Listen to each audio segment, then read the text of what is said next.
Bharat ICC দেখতেছে যে দেখি কি হয়, আমরা ওদেরকে আনতে পারি কি না। মানে আমার মনে হয় শেষ পর্যন্ত এটাই হবে যে শ্রীলঙ্কাতেই যাবে বাংলাদেশ। আর যেহেতু আইসিসি এখানে আইছে বোঝানোর জন্য, তারা তো একটা মানে কাজ নিয়ে আইছে, আমার মনে হয় তারাও ব্যর্থ হয়ে যাবে না। শেষ পর্যন্ত বাংলাদেশ শ্রীলঙ্কাতে যাবে এবং বাংলাদেশের এটা ওরা মেনে নিবে আমার মনে হয়। কারণ না হলে ওরা এত দূরে আসলে আসতো না, কারণ বাংলাদেশকে দরকার, ওদের বাংলাদেশকে দরকার। এই কারণে এই যে মানে বাংলাদেশের যে একটা ক্রিকেট ফ্যান যে জাতি, এরা আসলেই এদেরকে ছাড়া এরা এটা করবে না, আমার যেটা মনে হয়। যদি ভারতের সাথে ম্যাচ পড়ে তে ওই ম্যাচটা যদি বাংলাদেশ জিততে পারে সেটা কি চ্যাম্পিয়ন হওয়ার মতো আনন্দ হবে কিনা? বলতে পারেন, মানে সবাই তো চ্যাম্পিয়ন হইতেই যাইব, তারপরও মনে হচ্ছে ভারতের সাথে ম্যাচ পড়লে অবশ্যই চ্যাম্পিয়ন হওয়ার মতোই ভাই। কারণ মানে একটা ম্যাচ যদি আমরা জিতি, মনে করি আমরা আসলে চ্যাম্পিয়ন। এবার বিশ্বকাপে বাংলাদেশ অনেক চাপ, অনেক কথা, অনেক কিছু।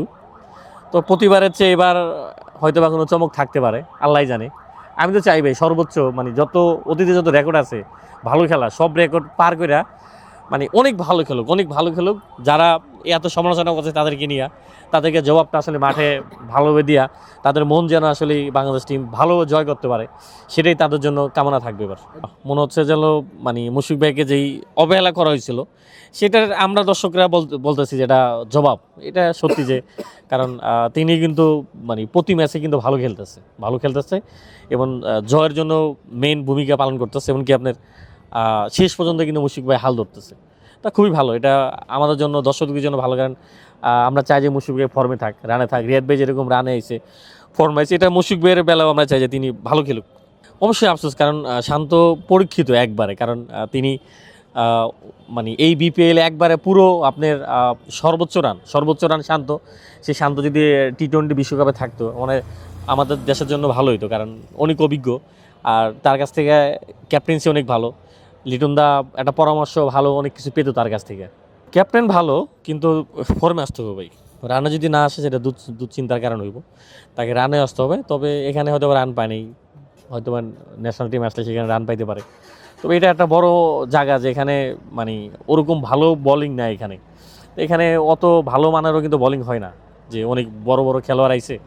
এখানে যদি ফর্মে না থাকে, একটু টেনশনের বিষয় ন্যাশনাল টিমে যে কী করবে। তারপর আশাবাদী তিনি ভালো করবে। না, রাজশাহী মানে একটা মানুষ ছিল ওখানে, সে হচ্ছে যে আমাদের হান্নান সরকার ভাই, কোচ। তিনি এর আগে দেখছি যে ঘরে লেগেও কোচিংয়ে তার খুব ভালো সাফল্য।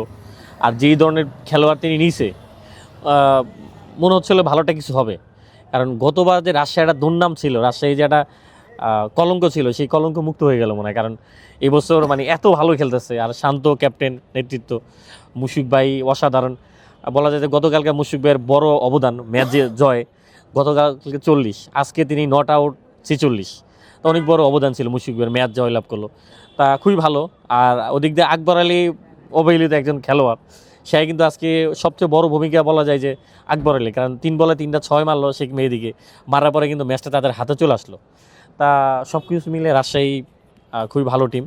তবে বলা যায় না আসলে কে চ্যাম্পিয়ন হবে, কারণ ওদিকে আবার রংপুর কটা ম্যাচ হারছে, কিন্তু এখন তারা দেখবেন যে আবারও আগের শক্তি জায়গায় চলে এসেছে। তা হোক, লড়াই হোক, কন্ডিশন হোক, খেলাটা মানে শেষ পর্যন্ত শেষ বলে আসুক খেলা।